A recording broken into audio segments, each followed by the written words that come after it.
Nous, on adhère au service de remplacement de Bourdeaux. Il en existe 6 dans le département. Et ces services de remplacement sont gérés très souvent par des bénévoles. Et il peut y avoir des salariés. Par exemple, sur le service de remplacement de Bourdeaux, la présidente et bénévole, c'est Anna Crichel. Et nous avons une salariée qui est secrétaire, en la personne de Sylvie Julien. Donc c'est Sylvie qui va gérer les plannings. Il y a donc une trésorière. Actuellement, c'est moi qui assure ce rôle-là. Donc c'est du bénévolat.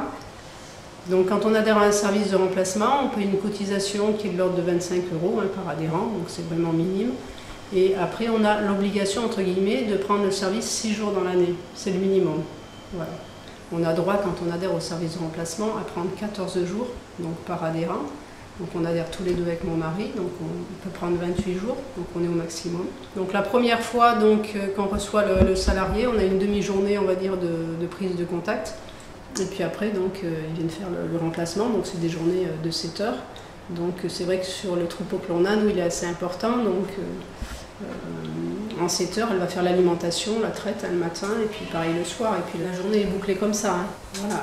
Un salarié reste un salarié. Nous, on fait 10 ou 14 heures par jour, mais le salarié s'arrête à 7 heures. Alors le service de remplacement propose des tarifs différents selon le motif du remplacement. C'est-à-dire que essentiellement, les salariés tournent pour faire du remplacement sur du congé loisir, mais aussi sur des maladies, sur les maternités, des paternités.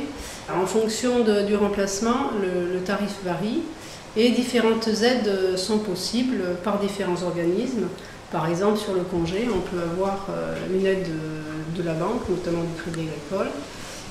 Il y a également les aides, des crédits d'impôt en fin d'année sur le revenu, et puis des aides de la MSA liées au départ en vacances, également sur des aides de maladie. Pour vous donner un exemple, pour des congés, le coût de la journée est de l'ordre de 115 €, mais il faut savoir que si vous pouvez prétendre au crédit d'impôt, ce coût de journée va se diviser par 2. On peut également avoir le salarié pour du doublage, c'est-à-dire qu'en période de forte activité, par exemple sur les mises bas, on prend le service de remplacement entre 5 et 8 jours, parce qu'à 2, voilà, ça devient compliqué de tout gérer. Il y a une aide au répit qui a été mise en place l'année dernière de façon ponctuelle, qui en fait dépendait de la MSA. Les agriculteurs qui étaient en situation vraiment de grosse fatigue, de burn-out, pouvaient bénéficier de 7 jours d'aide au répit, pris en charge par la MSA. Voilà. En termes d'organisation, quand on prend des congés, dès qu'on sait la période que l'on veut prendre, on appelle Sylvie. Bien sûr, quand il s'agit de maladie, ça ne se prévoit pas. Moi, j'en ai bénéficié l'année dernière, par exemple. Voilà, du jour au lendemain, il fallait quelqu'un qui vienne faire mon travail. Voilà, dans les 24 heures, j'ai eu la personne qui était sur l'exploitation. C'est pas si compliqué que ça de se faire remplacer. La petite ombre au tableau, peut-être, c'est le document unique d'évaluation des risques professionnels qu'il faut faire.